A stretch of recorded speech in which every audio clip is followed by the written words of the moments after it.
नमस्कार दोस्तों। Criminal trial का एक बहुत इंपॉर्टेंट पार्ट होता है फ्रेमिंग ऑफ चार्ज। अगर चार्ज में कोई गलती हो जाए तो उसका इफेक्ट क्या होगा, इसके बारे में बात करता है सेक्शन 215 ऑफ सीआरपीसी। पहले समझते हैं कि चार्ज का ऑब्जेक्टिव होता क्या है। चार्ज का ऑब्जेक्टिव होता है कि जो अपराधी है, जिसके ऊपर आरोप है, उसको ये बताना कि आपने ये अपराध किया है, ताकि वो अपने बचाव में, अपने डिफेंस में अपना एविडेंस दे सके या उसके ऊपर जो आरोप है उनका खंडन कर सके। तो अगर उस चार्ज फ्रेमिंग में ही कोई गलती हो जाए तो उसका इफेक्ट क्या होगा, उसके बारे में जानते हैं कि no error in stating either the offence or the particulars required to be stated in the charge and no omission to state the offence or those particulars shall be regarded at any stage of the case as material unless the accused was in fact misled by such error or omission and it has occasioned the failure of justice।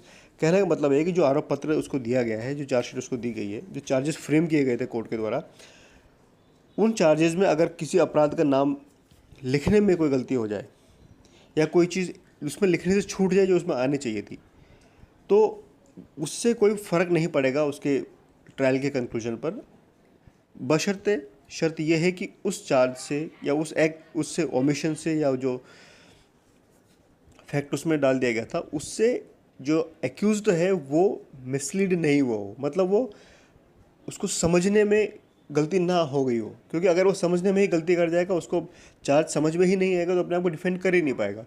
तो उसको mislead नहीं होना चाहिए ऐसे charge से या omission से। दूसरा, उसके साथ अन्याय नहीं होना चाहिए। It has occasion failure of justice. अगर फेलियर ऑफ जस्टिस हुआ है तो ट्रायल विशिएट हो जाएगा, लेकिन अगर फेलियर ऑफ जस्टिस नहीं हुआ है और जो एक्यूज्ड है वो भी मिसलीड नहीं हुआ है तो एरर इन चार्ज से कोई फ़र्क नहीं पड़ता।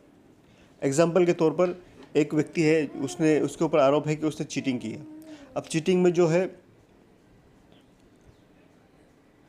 जो तरीका बताया गया उसने किस तरह से चीटिंग की थी, या तो उसमें लिखने में कोई गलती हो गई है, लेकिन जो आरोपी था उसने अपने आप को पूरी तरह से डिफेंड किया, उसने अपने विटनेस भी लाए। तो यहाँ पर ये निष्कर्ष निकाला जा सकता है कि वो मिसलीड हुआ ही नहीं। जब वो मिसलीड नहीं हुआ तो फिर चार्ज में एरर होने से कोई फ़र्क नहीं पड़ेगा। धन्यवाद।